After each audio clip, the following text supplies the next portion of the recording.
ஆண்டவராகிய இயேசு கிறிஸ்துவின் நாமத்தில் அனைவருக்கும் மகளிர் தின நல்வாழ்த்துக்கள். நம்மளுடைய தேசத்தில் இதற்கு முன்னாடி வரலாறுல நம்ம பார்க்கும்போது நம்ம தேசம் பெண்களை அடிமைப்படுத்துறதுல அதிகமாக முன்னேறியதாக இருந்துச்சு. அடுப்பூதர பெண்களுக்கு படிப்பு எதுக்கு, அவள் வீட்டை விட்டு வெளியில் வரக்கூடாது, சொத்துரிமை அவளுக்கு எதுக்கு, படிக்கக்கூடாது, வீட்டை விட்டு வெளியில் வரக்கூடாது, எங்கேயும் வெளியில் பேசக்கூடாது, அவளுக்கு கருத்து சொல்வதற்கு எந்த விதத்துலையும் உரிமை இல்லை. பெண் அப்படின்னா வீட்டில் தான் இருக்கணும், சமையல் வேலை வீட்டு வேலைகளை செய்யணும், ஒரு அடிமை போல் நடத்தப்பட்டாங்க. ஆனால் இன்னைக்கு தேவனுடைய கிருபையினால் பல பேருடைய போராட்டங்கள் உழைப்பினால் இன்னைக்கு பெண்கள் விண்வெளியில் இருந்து பிண அறை வரைக்கும் பெண்கள் கால் பதிக்காத இடம் இல்லை அப்படிங்கிற அளவுக்கு எல்லா இடத்துலையும் பெண்கள் பயன்படுத்தப்படுறாங்க. ஒரு குடும்பத்தில் கணவனுக்கு இணையாக ஒரு பெண் அந்த குடும்பத்தை கட்டுறாங்க. கர்த்தர் தாமே ஒவ்வொரு பெண்களுக்கும் நல்ல பலனை கொடுத்து, சமாதானத்தை கொடுத்து, குடும்பத்தை கட்டக்கூடிய ஞானத்தை கொடுத்து ஆசீர்வதிப்பாராங்க. பழைய ஏற்பாட்டில் தெபோராள் நியாயாதிபதிகள் புஸ்தகத்தில் வாசிக்கிறோம். தெபோராள் ஒரு குடும்ப பெண் தான், கணவனுக்கு கட்டுப்பட்ட மனைவி தான், தீர்க்க தரிசியாக இருந்து இஸ்ரவேலரை 12 கோத்திரத்தை நியாயம் விசாரிச்சாங்க. தேவஜனமே, அந்த பெண்ணையும் கர்த்தர் பயன்படுத்தினார். அது மாத்திரம் இல்லை, இஸ்ரவேல் ஜனங்களை அடிமைப்படுத்தி இருந்த கானானியர்களுக்கு விரோதமாக படை எடுக்கும்போது அந்த படைக்கு பாராக்குக்கு துணை போய் அந்த பெண் தான், தெபோராள் தான், அந்த தேசத்துக்கு யுத்தத்துக்கு போய் பெரிய ஆசீர்வாதத்தையும் பாதுகாப்பையும் விடுதலையும் கொண்டு வந்தாங்க. பரிசுத்த வேதாகமத்தில் ஒரு ராஜாத்தியான எஸ்தர் தேசத்துக்காக ஜெபித்த போது 127 நாட்டில் கொலை செய்யப்பட இருந்த யூதர்கள் பாதுகாக்கப்பட்டாங்க. பல பெண்களை தீர்க்கதரிசியாக ஊழியக்காரிகளாக தேவன் பயன்படுத்தி இருந்தாலும் இன்னைக்கு நம்ம ஒரு குணசாலியான ஸ்திரீயை குறித்து தியானிக்க போகிறோம். இந்த பெண்கள் தினத்துக்கு யாரை குறித்து பேசலாம் அப்படின்னு சொல்லி நான் மனுஷீகத்தில் ஒரு மிஷினரியை குறித்து நான் பேசணும்னு ஆசைப்பட்டேன். ஆனால் ஆண்டவரோட சமூகத்தில் போகும்போது தேவன் இந்த பரிசுத்த வாட்டியை குறித்து பேசும்படியான ஏவுதல் எனக்கு அதிகமாக கொடுத்தார். என்னதான் ஒரு ஆண்மகன் நாட்டவே ஆண்டாலும் குடும்பத்தை அந்த மனுஷனால் கட்ட முடியாது. குடும்பத்தை கட்டணும்னு சொன்னால் பெண் தான் குடும்பத்தை கட்ட முடியும். வேதாகமத்தில் வாசிக்கிறோம், புத்தியுள்ள ஸ்திரீ தன் வீட்டை கட்டுகிறாள். தேவஜனமே, பரிசுத்த வேதாகமத்தில் ஒரு பெண் நியாயாதிபதியாக இருக்கலாம், தீர்க்கதரிசியாக இருக்கலாம், ஊழியக்காரியாக இருக்கலாம், வரங்கள் பெற்றவர்களாக இருக்கலாம். ஆனாலும் தேவன் யாரை மேன்மையாக பார்க்குறார் அப்படின்னு தான் இன்றைக்கி பார்க்க போகிறோம். நீதிமொழிகளின் புஸ்தகம் 31வது அதிகாரம் 10வது வசனத்தை வாசிங்க. குணசாலியான ஸ்திரீயை கண்டுபிடிப்பவன் யார்? அவளுடைய விலை முத்துக்களை பார்க்கிலும் உயர்ந்தது. குணசாலியான ஸ்திரீயை கண்டுபிடிப்பவன் யார்? அவளுடைய விலை முத்துக்களை பார்க்கிலும் உயர்ந்தது. ஒரு பெண் ஞானமாக இருக்கலாம், அறிவாக இருக்கலாம், தாளந்துகள், வரங்கள் எல்லாமே இருக்கலாம். ஆனால் அந்த பெண் குணசாலியாக இல்லை அப்படின்னா கர்த்தர் அந்த பெண்ணை அங்கீகரிக்க முடியாது. தேவஜனமே, வாசித்தோம், ஒரு குணசாலியான ஸ்திரீ விலையேற பெற்ற முத்து. இருக்கிற நவரத்தின கற்கள்லையே உயிரை பனைய வச்சு எடுக்கக்கூடிய ரத்தினம்தான் முத்து. ஒரு மனுஷன் ஆழ்கடலுக்குள்ள போய் பல நாட்கள் தன் ஜீவனை பனைய வைத்து அதை தேடி கஷ்டப்பட்டு அந்த முத்துக்களை எடுப்பாங்க. அந்த முத்துக்கு இணையாக குணசாலியான ஸ்திரீயை பரிசுத்த வேதாகமும் சொல்லுது. இன்றைக்கி உலகத்தில் எத்தனை பெண்கள் இருந்தாலும் குணசாலியான ஸ்திரீயை மட்டும்தான் தேவன் விலையேற பெற்ற பெண்ணாக பார்க்குறார். இன்றைக்கி நம்ம பார்க்கக்கூடிய குணசாலியான ஸ்திரீ யார் அப்படின்னு சொன்னால் அவங்க தான் ஆபிரகாமுடைய மருமகளாகிய ரெபேக்காள். கிறிஸ்தவ சமுதாயத்தில் எல்லா நிச்சயதார்த்தங்கள்லையும் கல்யாணத்துலையும் இந்த பெண்ணை நினைவு கூறாமல் இருக்க முடியாது. இந்த காரியம் கர்த்தரால் வந்ததுன்னு சொல்லி அந்த வசனத்தை வாசிக்கும் போதெல்லாம் இந்த குணசாலியான ரெபேக்காளை குறித்து எல்லாரும் பேசுவாங்க. எல்லா போதகர்களும் ஊழியக்காரர்களும் பேசுவாங்க. இந்த ரெபேக்காளை குறித்து நம்ம பரிசுத்த வேதாகமத்தில் பார்க்கும் பொழுது ஆபிரகாம் தன்னுடைய மகன், வாக்குத்தத்தத்துடைய மகன் ஈசாக்குக்கு பெண் எடுக்கும்போது தன்னுடைய வேலைக்காரர்களில் பிரதானமாக இருந்த எலியேசரை அனுப்புகிறார். நீ என்னுடைய மகனுக்கு பெண் பார்க்கும்படி புறப்பட்டு போ, கர்த்தர் தம்முடைய தூதனை உனக்கு முன்பாக போய் ஏற்ற மணமகளை உனக்கு வாய்க்க பண்ணுவாராக அப்படின்னு சொல்லி ஆபிரகாம் தன்னுடைய வேலையாளை அனுப்புகிறார். இந்த வேலையால் புறப்பட்டு போகிறாரு. புறப்பட்டு போகும் பொழுது வனாந்தரத்தில் தண்ணீர் துறவண்ட நிற்கிறாரு. சாயங்கால வேளை அநேக பெண்கள் தண்ணி சுமந்து கொண்டு போகும்படி அந்த இடத்துக்கு வருவாங்க. மனசில் அவர் தீர்மானிக்கிறார், ஆண்டவரே, ஆபிரகாமின் தேவனே, என்னுடைய எஜமானுக்கு நான் பெண் எடுக்க வந்திருக்கிறேன். சாயங்கால வேளையில் அநேக பெண்கள் குடத்தை எடுத்துகிட்டு வருவாங்க. நான் ஒரு பொண்ணை பார்த்து எனக்கு குடிக்க கொஞ்சம் தண்ணி குடுன்னு சொல்லும் பொழுது, குடிங்க என் ஆண்டவனேன்னு சொல்லி எனக்கும் குடிக்க கொடுத்து, என்னுடைய ஒட்டகங்களுக்கும் எந்த பெண் குடிக்க கொடுக்கிறாளோ அவளே என்னுடைய எஜமானுக்கு ஏற்ற மனைவி அப்படின்னு சொல்லி மனதில் இந்த காரியத்தை சொல்லி முடிக்கிறதுக்கு முன்னாடி சீரிய தேசத்துடைய பெத்துவேலின் குமாரத்தி ரெபேக்காள் தோளில் குடத்தை வச்சுட்டு புறப்பட்டு வராங்க. அந்த பெண்ணை குறித்து வேதகம் சொல்லும் பொழுது, அவள் மகா ரூபவதி, சௌந்தரியமான பெண், அழகான பொண்ணு. தண்ணியை மொண்டுகிட்டு வராங்க. இந்த காலம் கட்டம் போல தண்ணி எடுக்கிறது அவ்வளவு சுலபமானது இல்லை. இன்னைக்கு நம்மளுடைய வீடுகளில் ஆண்டவருடைய பெரிதான கிருபையில் போர் இருக்கு, நல்ல தண்ணி இருக்கு. இந்த வசதிகள் இல்லாத பொழுது தூரமாக போய் தண்ணீர் துறவண்டையில் போய் அவங்க 2 குடமா அல்லது 4 குடமா, தலைக்கு மேலே ஒரு 2 குடம் வைக்கலாம், இடுப்பில் வைக்கலாம், கையில் ஒன்று தூக்கிக்கலாம், எடுத்துகிட்டு வந்து அவங்களோட வீடுகளில் எத்தனை மிருக ஜீவன்கள் இருந்திருக்கும். ஆடுகள், மாடுகள், கோழி, திரளான பணிவிடை ஆட்கள், குடும்பத்துடைய செலவு, விவசாயம், இதுக்கெல்லாம் தண்ணி எடுத்துகிட்டு வரணும் அப்படின்னா எவ்வளவு கஷ்டம். அப்போ அவங்க தண்ணியை குடிக்க கொடுக்குறாங்கன்னா அது அவ்வளவு சாதாரணமான விஷயம் இல்லை. அந்த தண்ணீர் துறவுங்கிறது அவ்வளவு மேம்போக்காக இருக்காது, அது ஆழமான பகுதியாக இருக்கும். அவங்க எடுத்துகிட்டு வரணுன்னா அது சிரமம். அந்த பொண்ணு கீழே போய் தண்ணீர் துறவண்டையில், நீர் ஊற்றாண்டையில் போய் அவங்க தண்ணி எடுத்துகிட்டு வராங்க. இந்த வேலைக்காரன், ஆபிரகாமுடைய வேலைக்காரன் கேட்குறாரு, அம்மா எனக்கு தாகமாக இருக்குது, குடிக்க கொஞ்சம் தண்ணி கொடுங்க. அந்த பொண்ணு கொஞ்சமும் யோசிக்காமல் உடனே குடிங்க என்னுடைய ஆண்டவனேன்னு சொல்லி அந்த குடத்தை இறக்கி தண்ணியை கொடுத்து, அடுத்த கட்டமாக அவங்க சொல்கிறாங்க, நீங்களும் குடிக்க கொடுப்பேன், உங்களோட கூட வந்த ஒட்டகங்களுக்கும் குடிச்சு தீக்கிற வரைக்கும் நான் மொண்டு வார்ப்பேன். தேவஜனமே 10 ஒட்டகங்கள் அவரோட கூட போயிருக்கு. அப்போ 10 வேலையாட்கள் போயிருப்பாங்க, 10 ஒட்டகம் போயிருக்கு. பொதுவாகவே ஒரு ஒட்டகம் அப்படிங்கிறது நல்ல தாகத்தோடு இருந்தால் குறைஞ்சது 100 லிட்டராவது தண்ணி குடிக்குங்கிறது கிராமத்தில் உள்ள ஒவ்வொருவருக்கும் தெரியும். கிட்டத்தட்ட அந்த பொண்ணு 100 குடம் தண்ணிக்கு ஒவ்வொரு குடமாக இறங்கியிருக்கணும். இந்த குணசாலியான தயாள குணத்தை பார்த்த உடனே அவர் அந்த பொண்ணுக்கு காதணியையும் கைக்கு கடகங்களையும் தங்கத்தில் கொடுக்குறார். அந்த பெண் யாருன்னு விசாரிக்கிறாரு. விசாரிக்கும் பொழுது ஆபிரகாமுடைய நெருங்கிய உறவுக்கார பெண். அதே நீங்க ஆதியாகமத்துடைய புஸ்தகத்துல 24வது அதிகாரத்தில் நீங்க தொடர்ந்து வாசிக்கும் பொழுது ஆபிரகாமுடைய உறவுக்கார பெண்ணு சொல்லி ஆண்டவரை மகிமைப்படுத்துறாரு. அப்ப அடுத்த கேள்வி கேட்கிறாரு, இன்னைக்கு உன் வீட்டில் நான் தங்க முடியுமா, இடம் இருக்குதா? அந்த ரெபேக்காள் சொல்றாங்க, ஆண்டவனே என் வீட்டில் தங்கிறதுக்கு இடமும் இருக்குது, உங்கள் மிருக ஜீவன்களுக்கெல்லாம் வேண்டிய மட்டும் தீவனமும் வைக்கோலும் இருக்கு. எவ்வளவு ஒரு தாராளமான குணம்.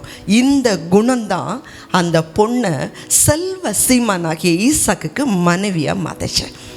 அந்த வீட்டில் போய் அவர் விசாரிக்கிறாரு. இந்த காரியத்தை குறித்து கேள்விப்பட்ட அந்த ரெபேக்காளுடைய தாய், தகப்பன், சகோதரன், இந்த காரியம் கர்த்தரால் வந்துச்சு, நாங்கள் நலம் போலம் ஒன்றும் சொல்லக்கூடாதுன்னு சொல்லி அந்த பெண்ணை வாய்மொழி கேட்குறோன்னு சொல்லி கேட்குறாங்க.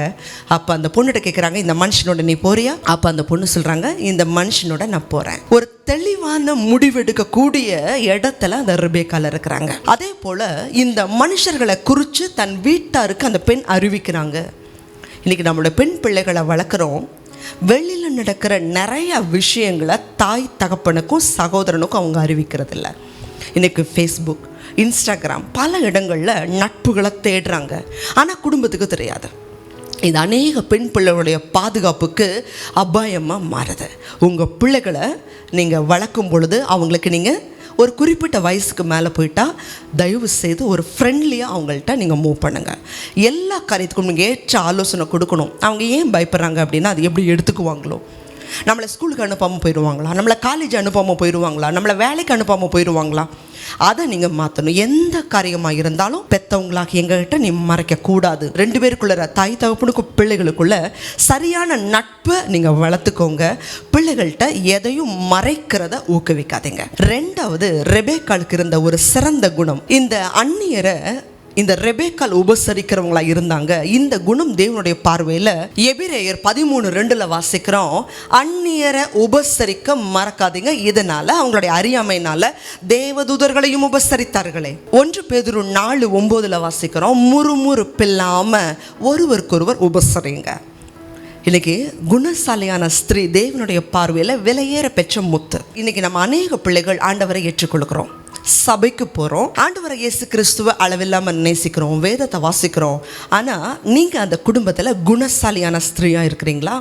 உபசரிக்கிறதில் எப்படி காணப்படுறீங்க? இன்றைக்கி பல பெண்கள் போதும் அப்படிங்கிறத ஒரு காரியமாக வச்சுருக்கிறாங்க. இது நம்ம குடும்பத்துக்கு போதும், நல்லது தான், ஆனால் அதே கஞ்சமாக மாறிடக்கூடாது.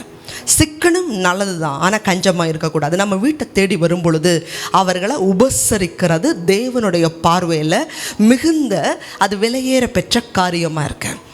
நம்ம உபசரிக்க மறக்கக்கூடாது. தேவனே சில நேரத்தில் இப்படிப்பட்ட காரியங்களை அனுமதிக்கிறார். நம்ம உபசரிக்கிறதுல குறை உள்ளவர்களாக இருக்கக்கூடாது. இது ரெபேக்காள்கிட்ட இந்த தயாள குணம் தான் ஈசாக்குக்கு மனைவியாக மாற்றுச்சு. ரெண்டாவது, இந்த ரெபேக்காளுக்கு இருந்த ஒரு அழகான குணம், இந்த பெண் கணவன்கிட்ட பயபக்திக்கு உரிய பெண். இதே ஆதியாகமத்துடைய புஸ்தகத்தில் 24:65 வாசிங்க. ஊழியக்காரனை நோக்கி, அங்கே வெளியிலே நமக்கு எதிராக நடந்து வருகிற அந்த மனிதன் யார் என்று கேட்டால், அவர்தான் என் எஜமான் என்று ஊழியக்காரன் சொன்னான். அப்பொழுது அவள் ஒட்டகத்தை விட்டிறங்கி முக்காடிட்டு கொண்டாள். இந்த வேலைக்காரனோட ஒட்டகத்தில் அந்த ரெபேக்காள் போகிறாங்க. போகும்போது அந்த அவங்களுடைய ஊருக்கு வந்துட்டாங்க. இப்போ கேட்குறாங்க, இதோ தூரமாக வர்றாரு, ஈசாக்கு தியானம் பண்ணிட்டு வெளியில் வர்றார். இப்போ இவர் யாருன்னு சொல்லி ரெபேக்காள் விசாரிக்கிறாங்க. அப்போ அந்த வேலையாள் சொல்கிறாரு, இவர் தான் நீங்கள் கல்யாணம் பண்ணிக்க போகிற எஜமான். சொன்ன மாத்திரத்தில் அந்த பொண்ணு ஒட்டகத்திலேருந்து கீழே இறங்கி முக்காடிட்டு கொண்டாள். இது பயபக்திக்கு அடையாளமாக இருக்குது. இன்றைக்கி என்னதான் ஒரு பொண்ணு 9 வரங்களே இருந்தாலும், கனிகள் இருந்தாலும், என்ன வல்லமைகள் அபிஷேகம் இருந்தாலும், கணவனை விட படிச்சிருந்தாலும் தேவன் அந்த கணவனை மனைவிக்கு தலையாக வச்சிருக்கிறார். அந்த கணவனுக்கு செய்ய வேண்டிய கனத்தை, மரியாதையை, பயபக்தியை செலுத்தினா தான் அது தெய்வ பார்வையில் விலையேற பெற்றது. இன்றைக்கி கணவரை பல பேர் அசட்டாக செய்கிறாங்க. அந்த காலகட்டங்களில் பேரே சொல்கிறக்கு யோசிப்பாங்க. இந்த காலகட்டங்களில் சம உரிமை அப்படிங்கிற பேரில் அசட்டை செய்வதை தேவன் ஏற்கிறதில்ல. எபேசியர் 5:22 வாசிக்கிறோம், தெய்வ பயத்தோட ஒருவருக்கொருவர் கீழ்ப்படிந்திருங்க, மனைவிகளே கிறிஸ்துவுக்கு கீழ்ப்படுகிறது போல உங்கள் சொந்த புருஷருக்கு கீழ்ப்படையுங்கள். இதைத்தான் தேவன் எதிர்பார்க்கிறார். 1 கொரிந்தியர் 13 அப்போஸ்தலனாகிய பவுல் இந்த அன்பை குறித்து எழுதும் பொழுது, நான் மனுஷர் பேசுகிற பாஷையை பேசினாலும், தூதர்கள் பேசுகிற பாஷையை பேசினாலும், மலைகளை பெயர்க்கத்தக்க விசுவாசமே எனக்கு இருந்தாலும், அன்பு எனக்கு இராவிட்டால் நான் சத்தமிடுகிற வெண்கலம் போல நான் இருப்பேன். இன்றைக்கி பெண்கள், நீங்கள் நல்லா படிச்சிருக்கலாம், டிகிரிக்கு மேலே டிகிரி வாங்கியிருக்கலாம், பெரிய ப்ரொஃபஷனில் பெரிய உயரிய அதிகாரத்தில் இருக்கலாம். ஆனால் உங்கள் கணவனுக்கு நீங்கள் பயபக்தியாக கீழ்ப்படியும் போது, அவருக்கு கனப்படுத்தும் போது தான் தேவன் உங்களை, உங்கள் ஜெபத்தை அங்கீகரிப்பார். இதை ஒருபோதும் மறந்துடக்கூடாது. மூன்றாவது, ரெபேக்காள்கிட்ட இருந்த ஒரு நல்ல குணம், ஈசாக்குக்கு அவர்கள் ஆறுதலாக இருந்தாங்களாம். அதே ஆதியாகமத்துடைய புஸ்தகத்தில் 24:67 வாசிக்கும் பொழுது, ஈசாக்கு ரெபேக்காளை தன்னிடமாய் சேர்த்து கொண்டு தன்னுடைய கூடாரத்துக்கு கூட்டிட்டு போறாரு. தாய் இறந்துட்டாங்க. சாராளுக்காக கொண்டிருந்த துக்கம் நீங்கி ஆறுதல் அடைந்தான். பொதுவாக உலகத்தில் சொல்லுவாங்க, தாய்க்கு பின் தாரம். அதே போல தான் தேவன் தாய்க்கு பின்பு அந்த மனைவி தன்னுடைய கணவனுக்கு ஆறுதல் கொடுக்கக்கூடிய பெண்ணா இருக்கணும். இதை இந்த குணம் ரெபேக்காளுக்கு இருந்துச்சு. அடுத்தது ரெபேக்காளுக்கு இருந்த குணம், கர்த்தரிடத்துல விசாரிக்கிற ஒரு பெண்ணா இருந்தாங்க. 20 வருஷ காலம் ரெபேக்காளுக்கு குழந்தை இல்லை. ஈசாக்கு ஆபிரகாமுடைய நாட்களே சில மனைவிகள் இருந்தாங்களே, அதே போல எங்க அப்பா செஞ்ச மாதிரி நானும் இன்னொரு பொண்ணை கல்யாணம் பண்ணலான்னு சொல்லி பண்ணல. ஈசாக்கு குழந்தை இல்லைன்னு சொன்னாலும் அதே ரெபேக்கால அன்பு காட்டி அந்த ரெபேக்காலோட தான் அவர் வாழ்ந்தார். அந்த ரெபேக்காளுக்காக அவர் வேண்டுதல் செய்கிறார். அந்த வேண்டுதலை கேட்டு தேவன் ரெபேக்காளுக்கு குழந்தைய கொடுக்கிறார். வயிற்றுல ரெட்டை பிள்ளைங்க. பரிசுத்த வேதாகமத்தில் ரெட்டை பிள்ளைகள்ங்கிறத இந்த இடத்துல தான் வாசிக்கிறோம். முதலாவது ரெட்டை பிள்ளைங்க, வயிற்றுல ரெட்டை பிள்ளைங்க உருவாயிருக்கு. ஆனால் ஒன்னோட ஒன்று மோதிக்குது. யோசிச்சு பாருங்க, இந்த காரியத்தை குறித்து உலக மனுஷன்ட்டு கேட்டிருந்தா நிச்சயமாக தவறான ஆலோசனையை கொடுத்துருப்பாங்க.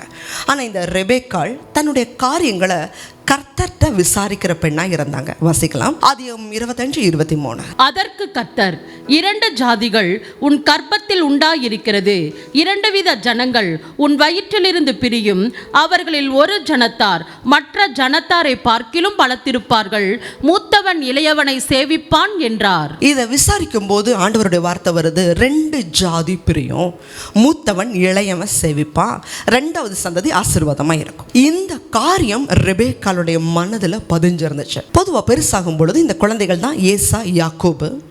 ஏசா வன சஞ்சாரி, இவர் வேட்டையாடுகிற ஒரு மனுஷன். அவர்கிட்ட ஒரு அன்பு, தேவனை தேடுற குணம் ஏசாகிட்ட இருந்ததா நம்ம பார்க்க முடியாது. தேவனை தேடினதாகவோ தேவனுக்கு பலி செலுத்தினதாகவோ எங்கேயுமே பார்க்க முடியாது. ஆனால் அதுவே இவருடைய தாத்தா ஆபிரகாமுடைய நாட்களில் தேவன் கிட்டத்தட்ட ஆபிரகாமுக்கு 10 முறை தரிசனமாகிறாரு.